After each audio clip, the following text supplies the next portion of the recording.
Bonjour à tous, nous sommes l'équipe Health Manager et aujourd'hui notre démonstration de Geek Academy va consister à vous expliquer un petit peu le thème des RIA en général, que sont les Rich Internet Applications.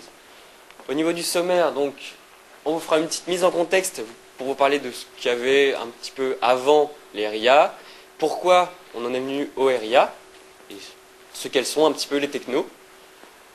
On vous fera un petit truc un peu plus en détail sur le JavaScript, l'Ajax, et un petit framework JavaScript du nom de jQuery, où on vous fera une petite démo et des comparatifs.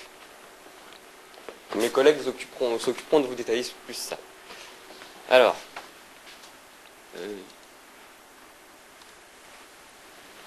au niveau de la mise en contexte.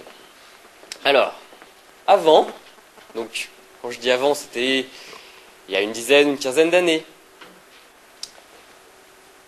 Avant, on n'avait que des pages HTML statiques. C'est-à-dire qu'on avait une page avec un petit peu de script dessus, légèrement, très très peu. On avait beaucoup de liens. Il n'y avait quasiment pas de script côté client et encore moins côté serveur. Donc on cliquait sur des liens, on avait une autre page, on recliquait sur une autre page. Bon voilà, c'est à peu près ça. Jusqu'à l'apparition en fait du W3C en 1994, qui est, je vous le rappelle, le World Wide Web Consortium, l'organisme de normalisation du web très connu que vous devez connaître. N'est-ce pas? Alors, avant, on appelait ça le web 0, donc le web 0.x, etc. Avec l'apparition du W3C, le web 1.0 est arrivé, avec donc beaucoup plus de pages, beaucoup plus de clients, que vous êtes tous, je vous le rappelle, et donc beaucoup plus de scripts. Actuellement, nous sommes dans la phase Web 2.0, avec donc les Rich Internet Applications. Pour ce graphe, donc on peut considérer que ici, c'est la phase avant 1994, donc des années 70-80 jusqu'au W3C. Ensuite, jusqu'à l'Internet haut débit, 2002-2003, on peut considérer que c'est le Web 1.0. Ensuite, c'est l'avènement du Web 2.0 et de toutes les fonctionnalités du web que vous, en tant que client, pouvez profiter. Pour comprendre ce graphe, donc avant, il y avait très très peu de pages, très très peu de clients, très très peu de contenu. Ici, on voit que le contenu s'améliore, mais que le contenu que les producteurs vous proposent, donc dont vous avez accès, augmente, mais à peine un tout petit peu. Ici, beaucoup de clients et le contenu, s'accroît de manière exponentielle. Enfin, pas exponentielle, mais en tout cas, connaît une très très grande augmentation. Ici, c'est concrètement l'argumentation pour vous dire que avant, vous avez une URL, le serveur vous renvoyait une autre page. C'était pour vous expliquer les pages HTML statiques. Voilà. Ensuite,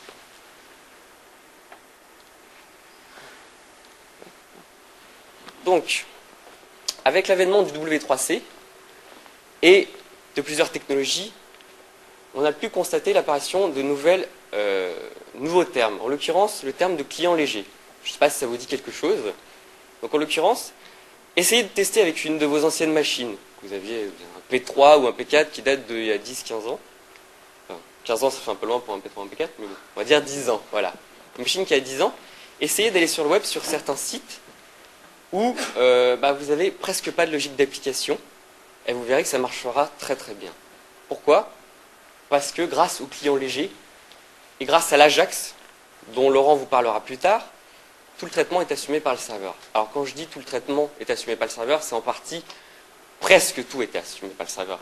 Comme vous pouvez le voir, je dis presque pas de logique d'application, car il en faut toujours un tout petit peu.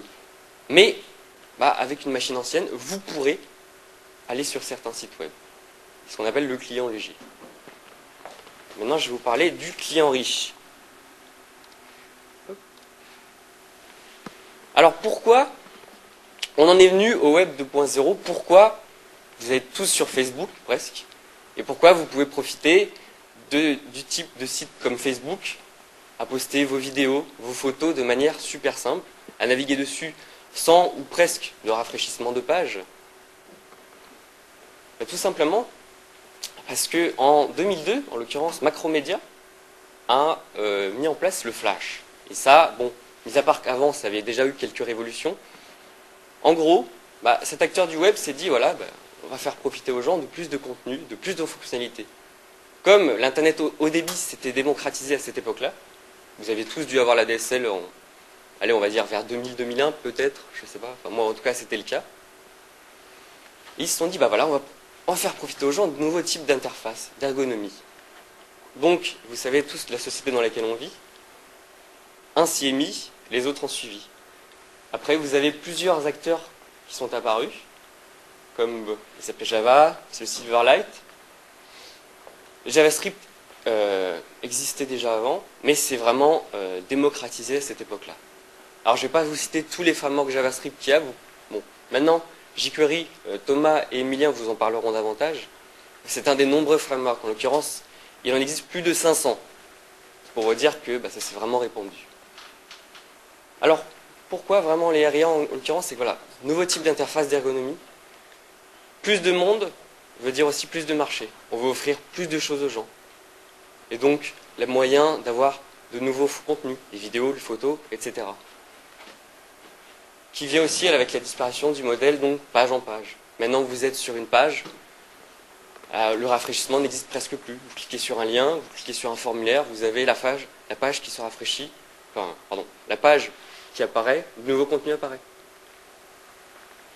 Alors, comment ça fonctionne tout ça? Eh bien, on va dire que j'ai une grande villa avec une piscine, et je vais faire des grillades. Maintenant, j'ai mes trois amis, que sont, on va prendre Flash, Silverlight et JavaScript, qui me disent, voilà, bon, on va faire des grillades chez toi, ça va être super. Alors, comment ça se passe? Malheureusement, il y a Silverlight et Flash qui me disent, le problème pour tes grillades, pour les faire griller, on va t'envoyer quelqu'un pour t'aider quand même, parce que tu ne pourras pas le faire tout seul. Par contre, JavaScript, je l'ai au téléphone, il me fait, non, c'est bon, aucun problème. Tu peux les faire de chez toi, j'ai pas besoin de venir. Alors maintenant, comment ça se passe? Je fais cuire mes grillades, et elles sont super bonnes. Alors, elles n'ont pas le même goût, elles n'ont pas la même apparence, je les apprécie de manière différente. Alors, tout ça pour vous dire que, effectivement, pour Flash et Silverlight, vous avez besoin d'un petit plugin pour exécuter le code. Pour aller sur Silverlight, le site de Silverlight de Microsoft, par exemple, il est probable que si vous n'avez pas le plugin, ils vous disent de l'installer. Et même après, si vous venez avec Firefox, ils vous disent c'est encore mieux avec Internet Explorer. Et bon, il ne faut quand même pas pousser les orties, hein, faut s'en tenir à ce qu'on peut. Par contre, le JavaScript, effectivement, vous n'avez besoin de rien pour l'exécuter. Mais tout le traitement sera effectué par vous. En gros, une grosse partie du traitement sera effectuée chez vous. Pour Flash et Silverlight, c'est pareil. En l'occurrence, le Flash, si vous allez sur beaucoup de sites de bandes-annonces, par exemple de films, c'est souvent cette technologie qui est utilisée. Le Silverlight, c'est un peu plus pour les développeurs. Tout ça pour vous dire que voilà, l'image, en gros, c'est que vous, votre maison, c'est votre site web. Les petits gars qui vous aident pour faire cuire les grillades, c'est les plugins que vous installez. Et les grillades que vous mangez, en l'occurrence, ça va être l'interface et la beauté, l'ergonomie du site. C'est des technologies différentes. Je ne vais pas vous dire, j'en préfère une à l'autre, parce que chacune a son utilité, chacune a son choix, son utilisation. C'est trois technos qui sont différentes, qui s'exécutent de manière différente, mais elles sont là pour vous aider et à vous faire apprécier la nouveauté des sites web d'actuel. Donc en l'occurrence, beaucoup plus de contenu, vidéo, photos, j'insiste là-dessus, mais c'est vraiment pour vous. Typiquement, c'est le site que j'ai vous cité tout à l'heure, Facebook en l'occurrence. Maintenant, vous connaissez tous, vous pouvez tous aller dessus. Voilà. Donc maintenant, je vais laisser la parole à Gilles-Henri, qui va vous détailler un peu plus ce que c'est le JavaScript.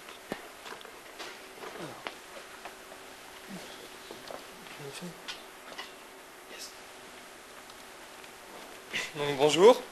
JavaScript, c'est un langage qui a été créé en 1995 par Brendan H pour Netscape. En fait, c'est un partenariat entre Java, entre Sun et Netscape. Netscape, pour les plus jeunes, c'est un ancien navigateur qui n'a pas pu résister au charme de Microsoft, donc il a disparu malheureusement, enfin presque disparu. Ensuite, à l'origine, le JavaScript, c'était une simplification du Java, mais ça a juste gardé le nom de Java, c'était pas vraiment du Java, c'était un langage orienté objet pour des pages, à insérer dans les pages HTML. Donc c'est facile à coder, donc ça s'insère très facilement dans les codes HTML, et ça a mis beaucoup de temps à s'insérer un petit peu au début, parce que c'était très très lourd au début.